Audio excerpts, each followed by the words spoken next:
Hi, welcome to the Java programming tutorial. And what we're going to be looking at is threads. We just covered it slightly in the Surfer program in the last tutorial. There's two different ways of doing a thread in Java. And it's to do with like inheritance. Now, when you inherit a class in Java, your extends keyword is after the class name, and then the class that you're going to inherit.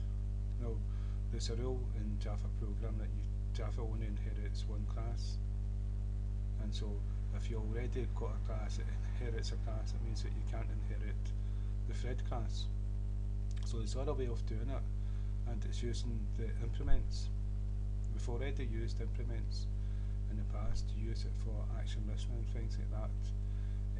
You implement an abstract class, so you're not inheriting it. What you're doing is you're going to implement that class and implement all its methods. Now, the thread class only has one method to implement, and that's the run method. And when you extend the thread, what you've got to do is override the run method that way. So there's two ways of doing it, and usually you do Runnable implements Runnable way, because you'll probably be extending the thread some other class. Right, so what I've done here is I've created the Runnable class, and that implements Runnable. That's one of the ways of doing it. Then I've done another class, and it's called Thready class, and it extends thread. And you can see I've put simple code inside the run method, and it says extends thread, just prints it out. And the Runnable, I've just done the same, implements Runnable.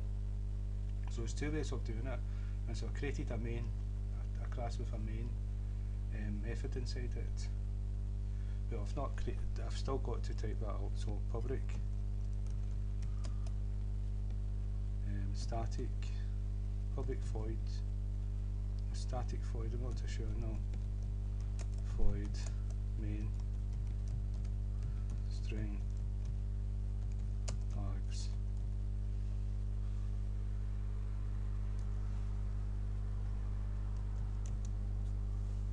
Right, so that's the main.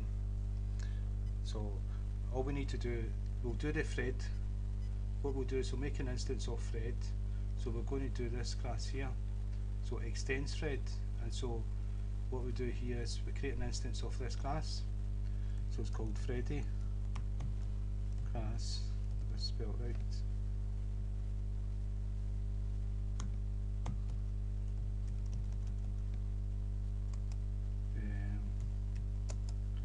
Equals. No, we'll say Thready.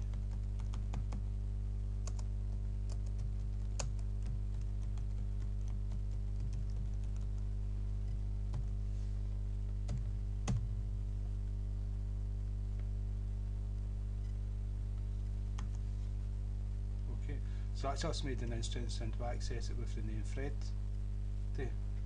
So what we can do is we can create an instance of it. So it's, we can access start.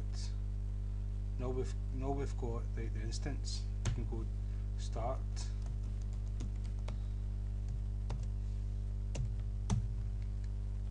and so now we can run this main program, and it will do whatever code's inside run is what's going to be executed in that thread. So you can imagine this could be an animation to run beside a program.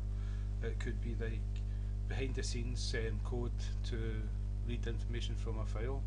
It could be behind the background thread to write information to a file. It could be to access the internet.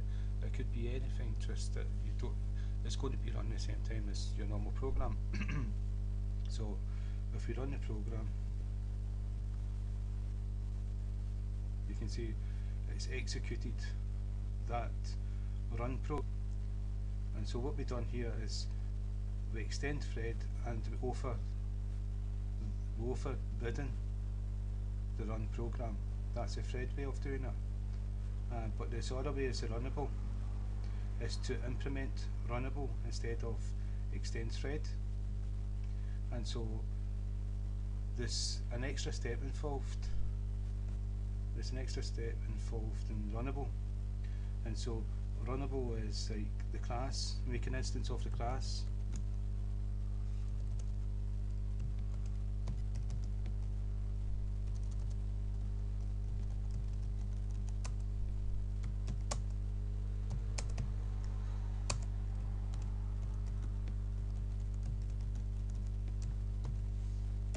So that's us made an instance and we've called it RC, and we can't go rc.start.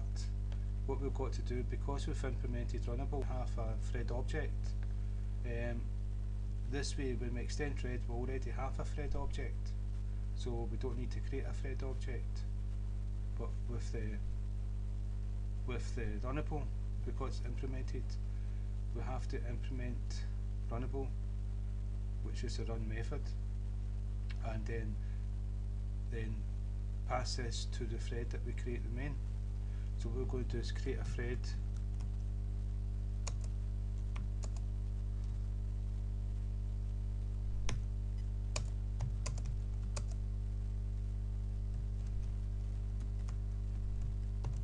and this has got to be a capital T, and all we need to do is just pass the thread RC, the instance of the Runnable thread, and that's us created the thread just like before, but with one extra step.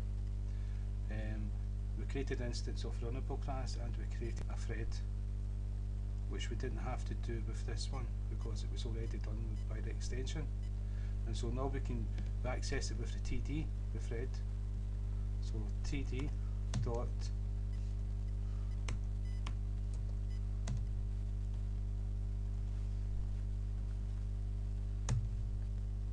and if we run the program, we'll save it first.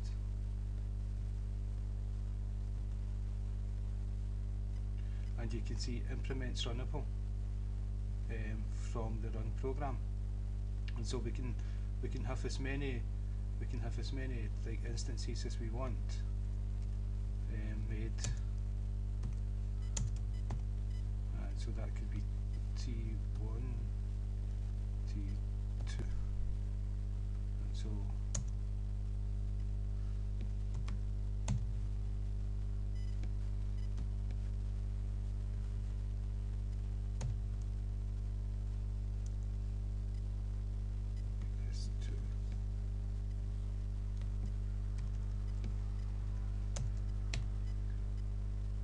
free, save.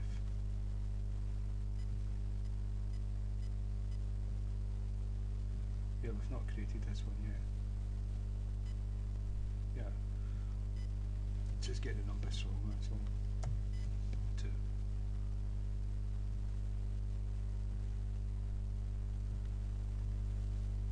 So do it 3 times. Now, threads are important because if you're doing like a game animation thing, it's like, and you've got many different animations in the one screen, each animation will behave differently and can be a separate thread. And so you could have 2 characters moving on the screen controlled by different people, and that would be, you'd be able to do that because they're different threads.